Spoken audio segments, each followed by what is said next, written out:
Hi, welcome to my channel to Irrational. I'm Pranay Sharma, and in this video we'll see the solutions of CM1 paper A conducted by IFoA Institute in April 2022.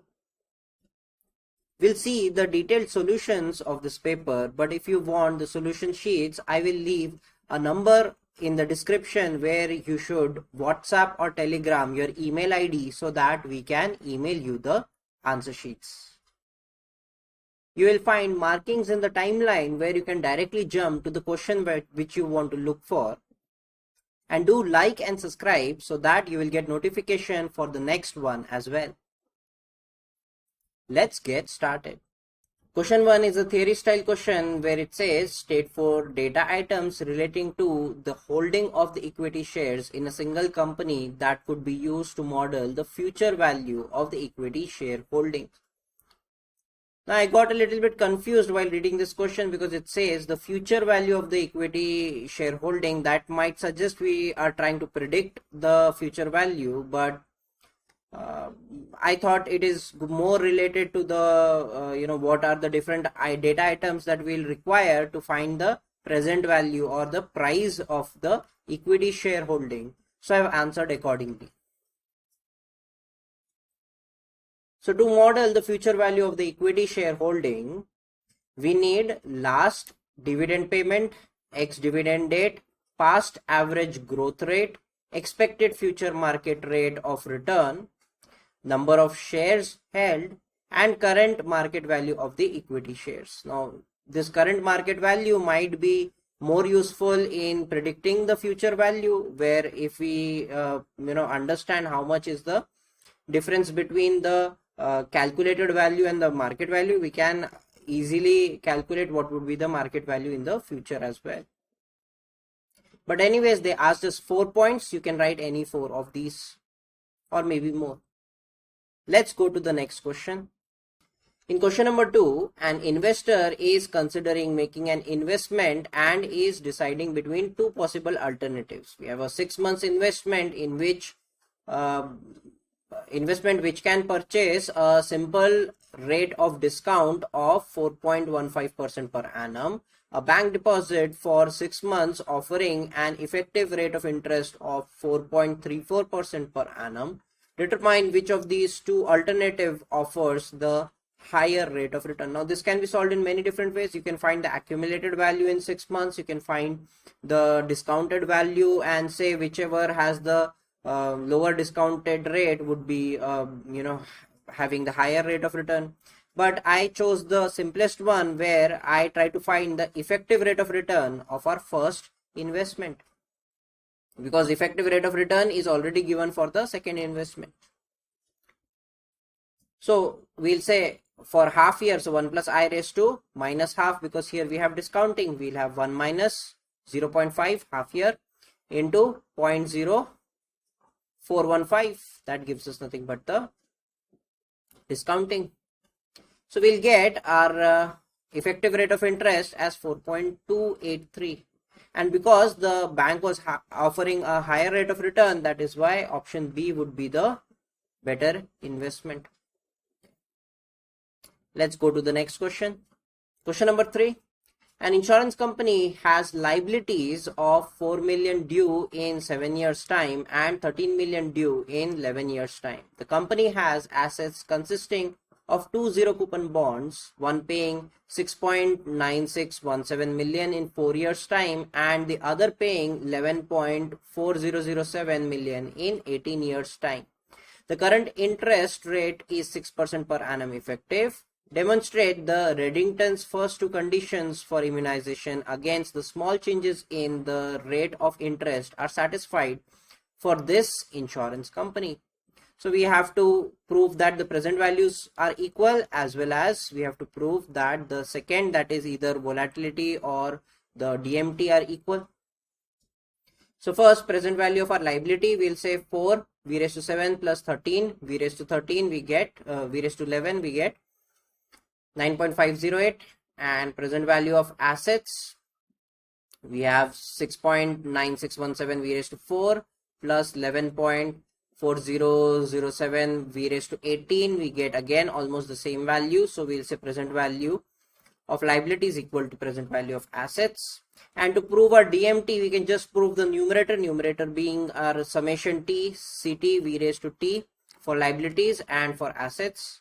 For the first one, we'll say 7 into 4, v raised to 7, and 11 into 13, v raised to 11. We get 93.95. For assets, we'll have 4 into 6.9617, v raised to 4, and 18 into 11.4007, v raised to 18, we get 93.9522. So both of them are exactly same. So therefore our DMTs will also be equal. So hence the Reddington's first two conditions are satisfied. Let's see the next question. Question number 4a. Write down the formula for the variance of the present value of an n-year temporary annuity of 1 per annum payable at the end of each year issued to a life age X exact. They are just saying write down, you don't need to prove it. So you can directly write the formula. You can say it is 2a n plus 1 minus 2ax n plus 1, actually ax n plus 1 whole square. These are the endowment values upon d square. That gives us nothing but the variance of the annuity in arrears. B part, calculate showing all working the variance of the present value of a 20-year temporary annuity of 5,000 per annum payable at the end of each year issued to a life age 44 exact. So we have life age 44. We are going for 20 years. In the formula we'll have n plus 1. So it becomes nothing but 21. That would be, addition would be 65.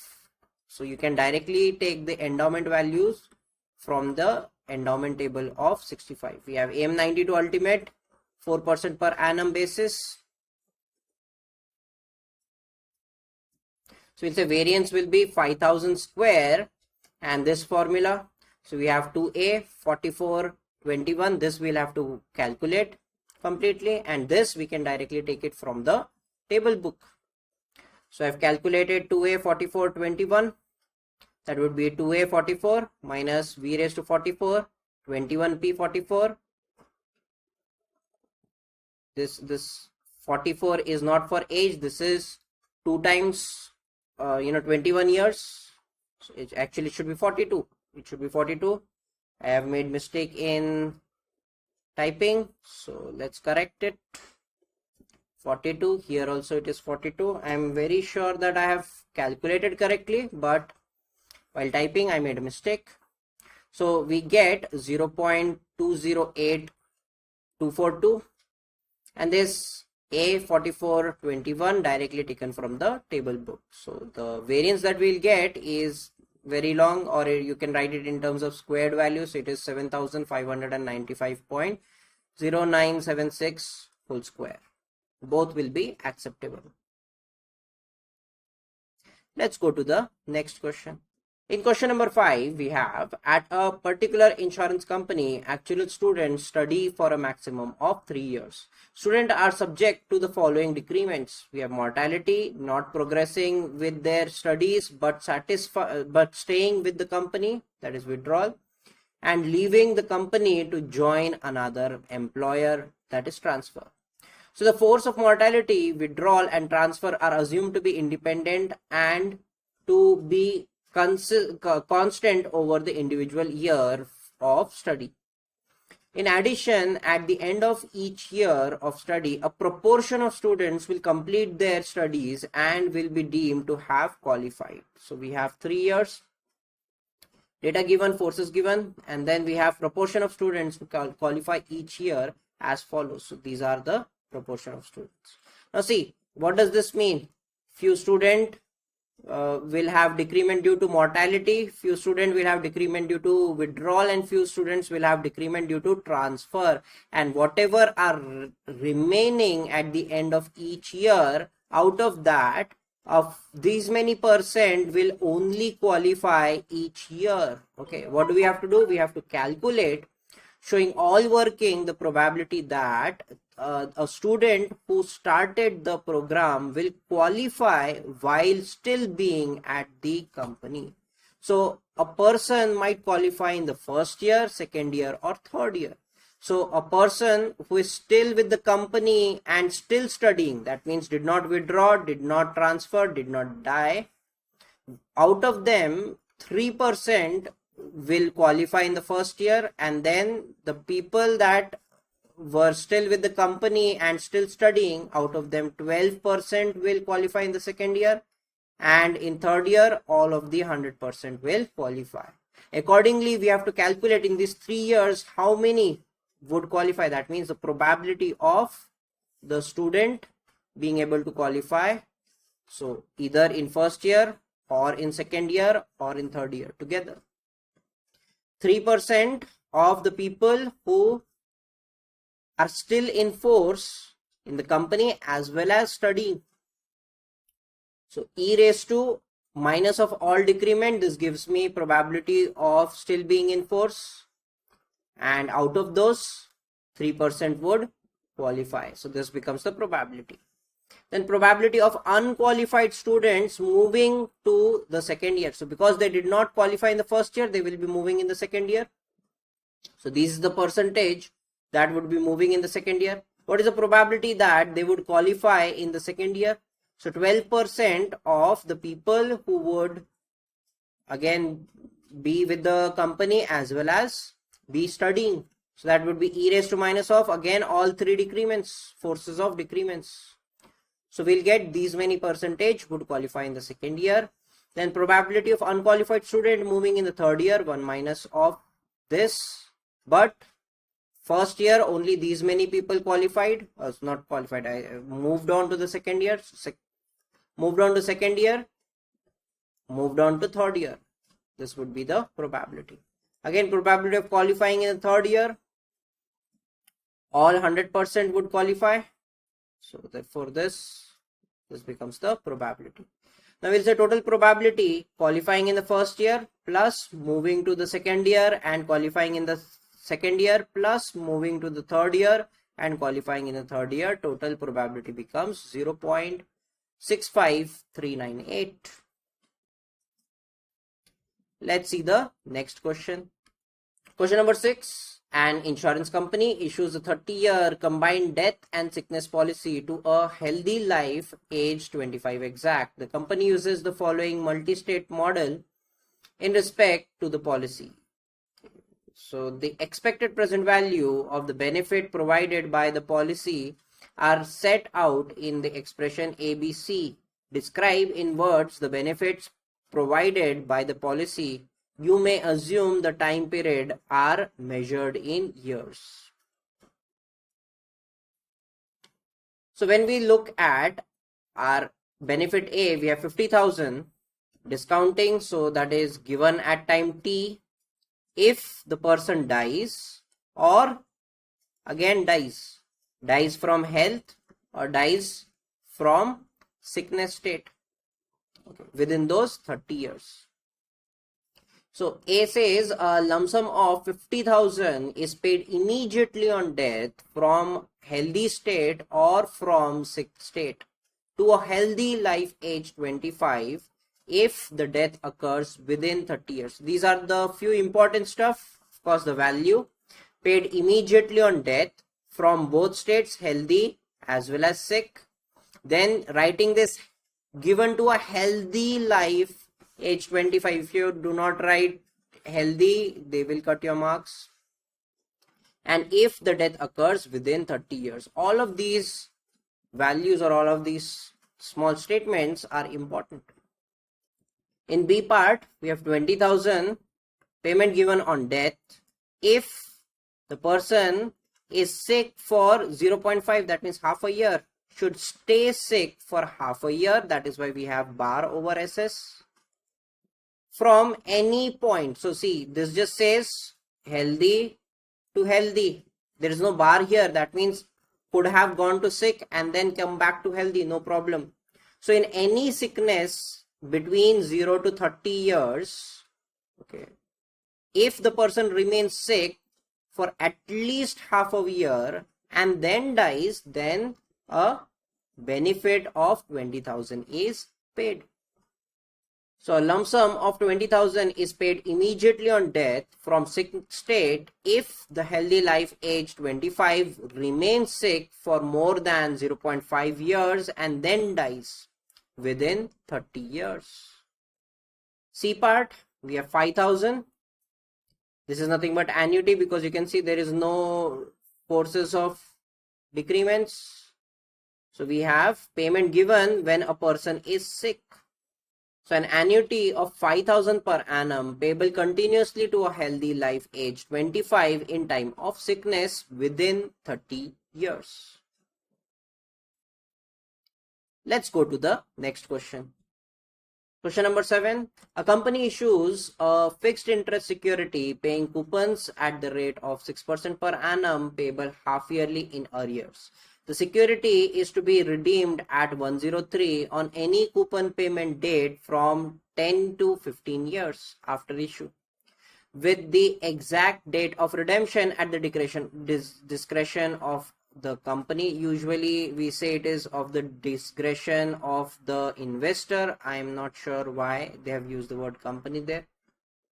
An investor liable to income tax at 20% and a capital gain tax 25% purchases the security on the date of issue at a price which gives a minimum net yield to redemption of 5% per annum effective. Calculate showing all working the price per 100 nominal paid by the investor.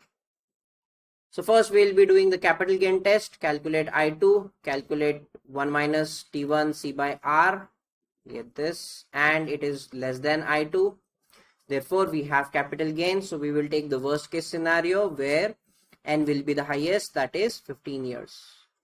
We'll use the formula for price, 1 minus T1 C into the annuity payable half yearly for 15 years plus redemption V raised to 15 minus R minus P, that is the capital gain, into capital gain tax discounted for 15 years.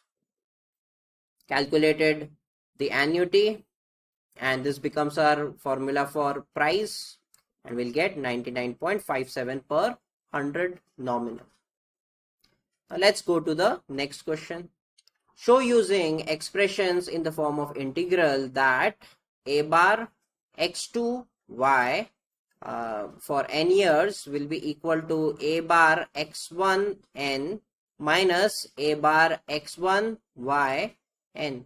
So here, even though it may not be very clear, but you can see here that we have 2 just above the first value, that is our x. So here also we are talking about x2 y. That means the death of x is second in this joint life. Here x1y, that is the death of x being first in this joint life. So we'll take the right hand side and we'll write it in terms of the integration. We'll say anywhere between 0 to n, payment given if x survives till time t and dies immediately. That would be this. And same thing happens here, but we'll have the joint life. So we'll have 0 to n, payment given at time t if x and y both survive till time t and x dies immediately.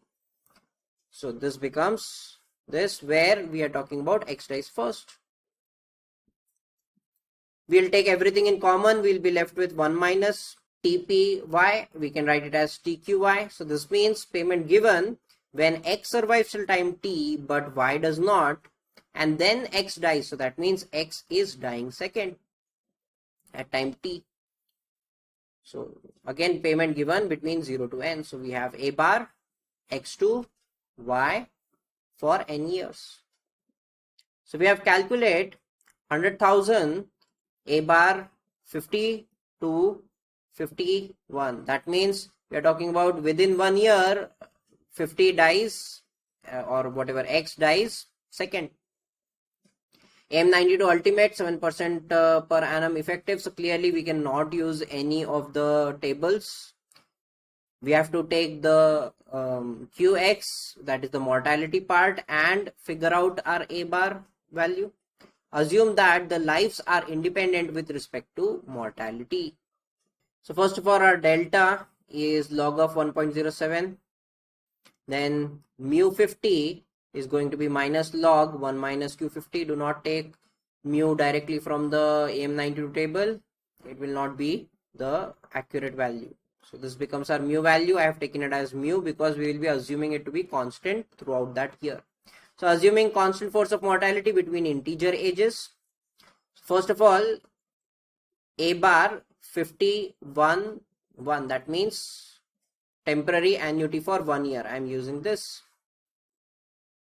Would be 0 to 1 e raised to minus delta t e raised to minus mu t and then mu t dt. Mu comes out. This is what we'll get, e raised to combine. Integrate that and substitute 0 to 1.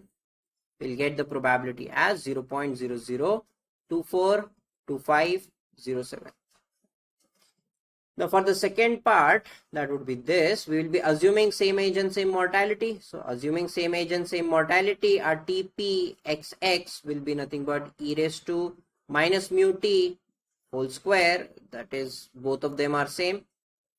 So e raised to minus 2 mu t. So in the first equation, wherever instead of the first one here, e raised to wherever I had mu, I will have 2 mu now. So I have done the same thing, e raised to 2 mu, e raised to 2 mu, 2 mu here and divided by 2 mu, 2 mu, 2 mu and directly calculated the value 0.00242206. So now we can easily calculate this, subtract these two, multiply it to 100,000, we will get 0.300553. Now the value is very small because first of all, probability of dying within the first year, but probability of this person dying second. So both of these people should die within the first year. Probability of that would be very small, and that is why we are getting a very small value for the assurance. Let's go to the next question. Question number 9. An annual effective forward rate applicable over the period t to t plus r is defined as the forward rate. So f t comma r, where t and r are measured in years.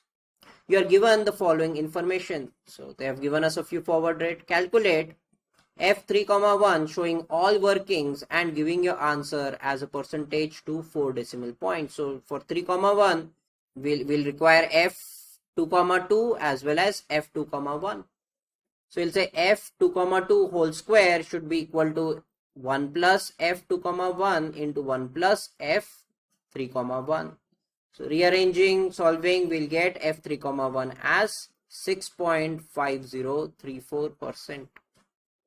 Now they have specifically said that the answer should be in terms of percentage and up to 4 decimal places.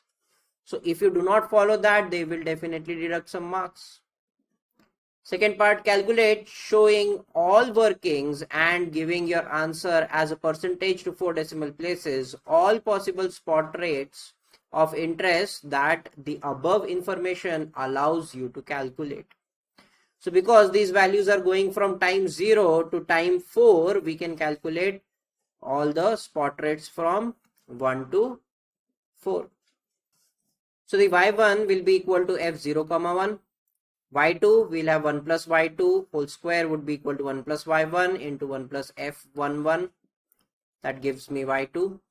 1 plus y3 whole cube will be 1 plus y2 whole square into 1 plus f2 comma 1 gives me y3. Similarly for y4, here we have y4 as well. Third part, calculate using linear interpolation and showing your working the annual effective gross redemption yield of a 4-year bond redeemable at 105% with a 2.5% coupon payable annually in arrears. Now, even though they have used the word using linear interpolation, you can use a calculator. They just mean do not use Excel or do not show the Excel working to find this working. Do not use goal seek. You can use your calculator. You can use the table function of a calculator to find this value. We will first find the price according to all the spot rates. The price that we will get is 94.6409. Then we'll use that to find our rate of interest. That gives me 5.15%. You can definitely use your table book to find what this A4 and V raised to 5 accordingly this equation would be for different rates of interest, and then use interpolation. You will get nearly the same answer. I've used the table function of the calculator. To learn how to use calculator to find these kind of values, that is the table function, I will leave a card above for that video, as well as I will leave it in the description. You can find a whole series on how do we do different types of calculation on the calculator, that is 991 ES calculator. You will find that in the description. Let's go to the next sum. Question number 10, a life insurance company issues a 3-year without profit endowment assurance. The same sum assured is payable on survival to the end of the policy term or at the end of the year of death if earlier. Premiums are payable annually in advance throughout the term of the policy or until earlier death. Surrender are only allowed at the end of the policy year. Surrender value is calculated at the sum as the sum of the premium paid to date and is payable at the time of surrender. This is very important. Surrender only allowed at the end of the policy year, and it is calculated as the sum of premium paid. That means first year surrender value would be 1, second year it will be 1p, second year it would be 2p, and third year it would be 3p. A colleague has started to complete the profit test of this policy. Unfortunately, they have misled the profit testing by basis.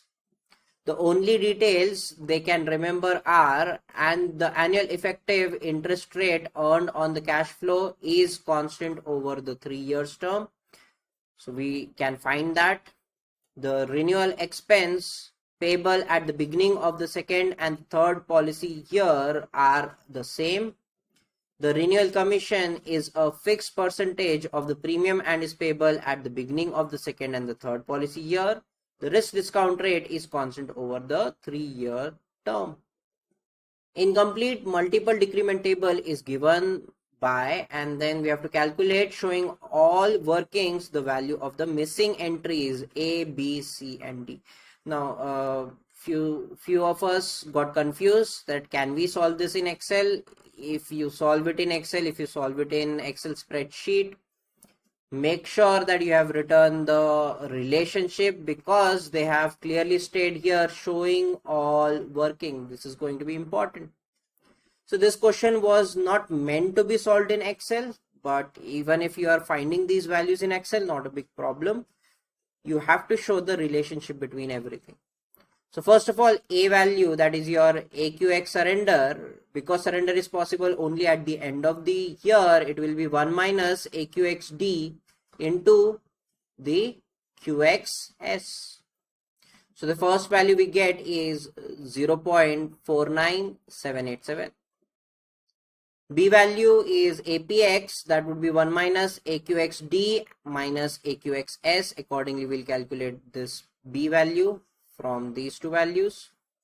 Then C value is just going to be 1 into this value, and D value would be C value multiplied by B value.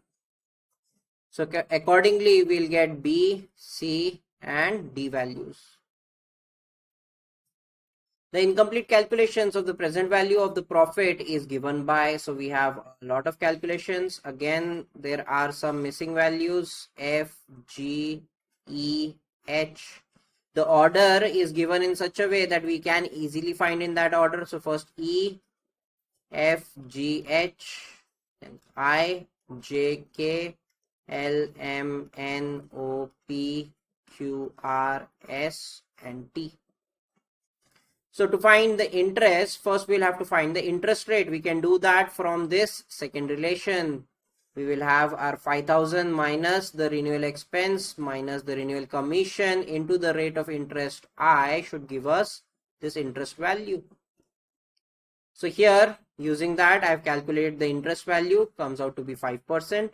Now we can use that to find our E value, that is the interest given in the first year, that becomes 177.5.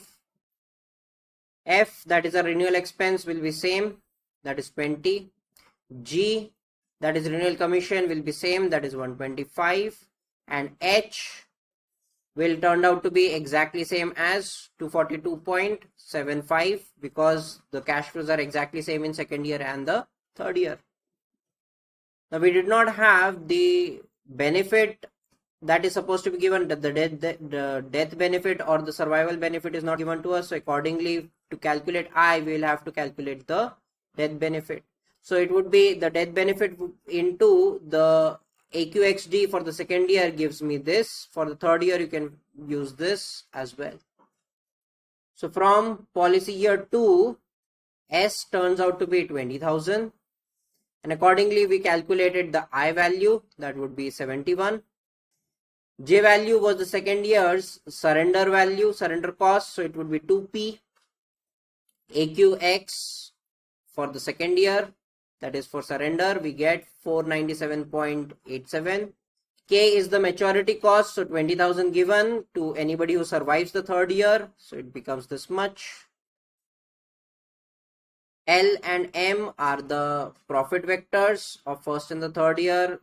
N and O will be the profit signatures, so we'll multiply by T-1 APX accordingly. PQR, discounting factor, we don't know what the risk rate discount rate is going to be. We will calculate that using this present value of profit and this profit signature, and then using that we'll calculate our S as well as T. So L value, we will have premium minus the expense minus commission plus interest minus death cost minus surrender cost. This is the vector. Similarly, for the third year, we will have premium minus expense minus commission plus interest minus death cost minus maturity cost. And this is becoming our profit vector. Profit signature for the first year will be exactly same as our profit vector. For the third year, we'll multiply it with the T-1 APX. Then to calculate the risk discount rate, we will use the profit signature and the profit of the second year. So the risk discount rate is going to be 9%.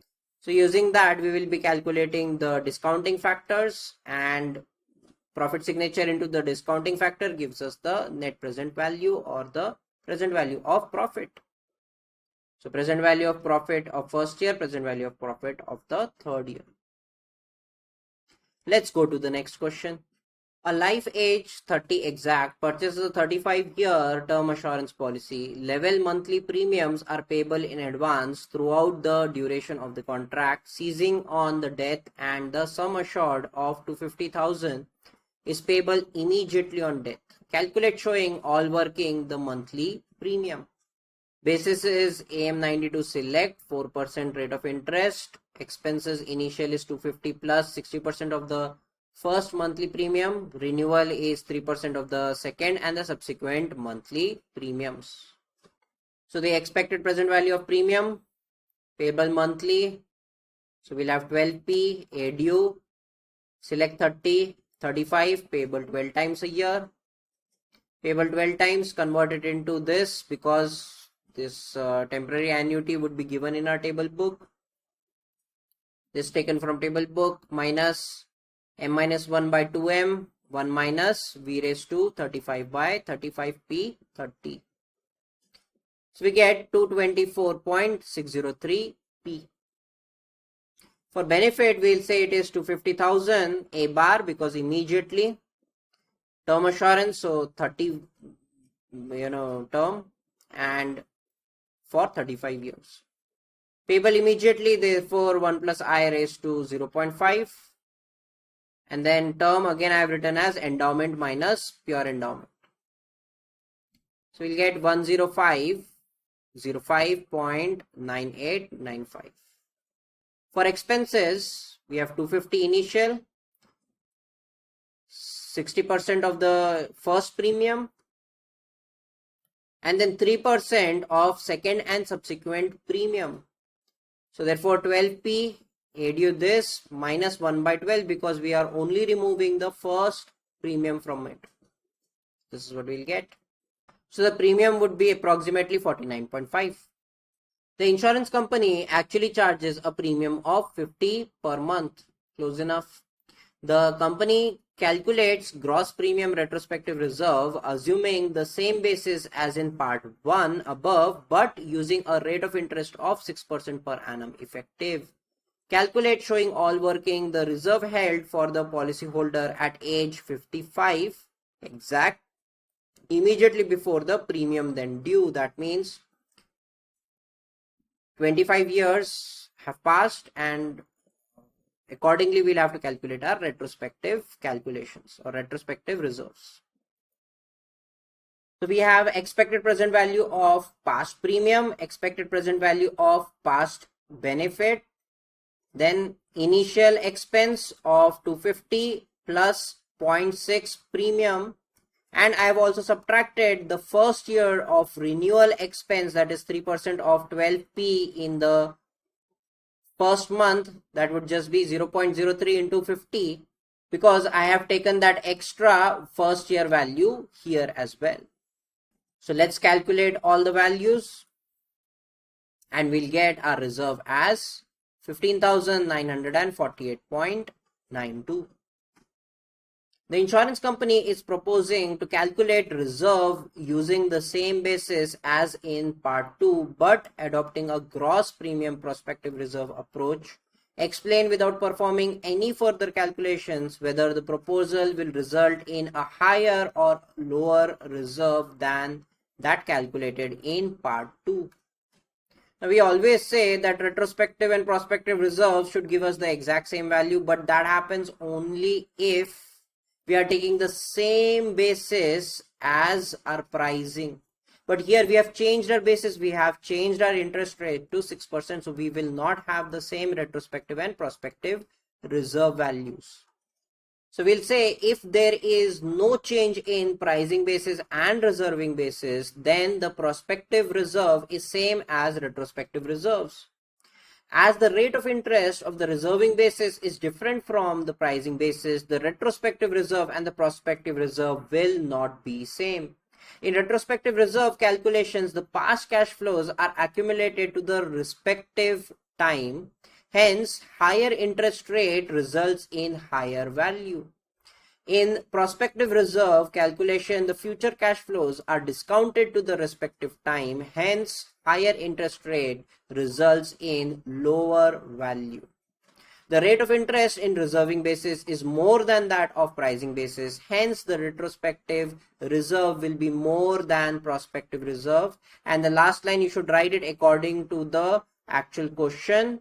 The proposal will result in a lower reserve than that calculated in part 2. This is how you should end your answer. Let's go to the last question. A life insurance company offers two alternative 10-year endowment assurance product, each with an initial sum assured of 50,000 to life age 55 exact. For both products, level premium are payable annually in advance throughout the term of the policy or until earlier death. The benefits are payable at the end of the year of death or on survival to the end of the term. Product A, a with profit endowment assurance with an expected simple revisionary bonus of 2.1% per annum added at the end of each year. Each increase is applied at the end of the year if the policyholder is still alive. Product B, an endowment assurance with the initial benefit increases as a guaranteed compound interest of K% per annum. Each increase is applied at the end of the year if the policyholder is still alive. The company sets K so that the maturity benefit will be the same under both products. First, show that the K is approximately equal to 1.924%, and second part, calculate the annual premium for each product, show all working, and the basis is AM92, ultimate mortality with 6% per annum effective rate of interest. So first thing we'll say maturity benefit in A, that is our simple increase, 10 years with 2.1% gives us 60500. And maturity benefit in the second year, in B should also be exactly same for 10 years, right? 50,000, 10 years at K% compound interest. So you can find K, and K would be 1.924%. Let's find premium for product A. So we have our premium into A due 5510 is equals to the sum assured. So for sum assured, we will have increasing first 2.1% of 50,000, that is 1050. Here we will have 50,000 minus 1050. I have taken directly the endowment value because directly taken this value from the table. This is our increasing assurance, term increasing assurance, plus I will be adding the remaining pure endowment value. So total I want 60500. So I have 48950 plus 1150550, that gives me 60500 on maturity. So calculate the increasing term assurance, V raised to 10 10p 55, and we'll get our premium of A as 4487.55. So for product B, first we will calculate the effective rate of interest due to the compound increase. So we'll get approximately 4%. So our benefit would go at 4%, but our premium would be at 6% rate of interest. So PB, A due 5510 at 6% would be equal to 50,000 upon 1 plus B, term assurance 5510 at the rate 4%, plus for maturity I have taken 50,000, increase of 10 years directly taken in our V dash. So therefore we get V raised to n NPX directly taken at 4% rate of interest.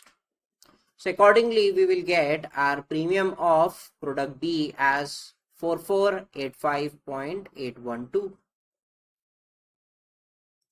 Overall, I found that the paper was simple, but it was definitely lengthy. It was doable in 3 hours and 20 minutes, but if you were stuck in a particular question, you might have found yourself lack of time at the end. If you find any mistakes in my solution, do write that in the comments. I will pin them so that others can see them too. Definitely like, share and subscribe so that you get notification when I solve paper B as well. And I will see you in the next one.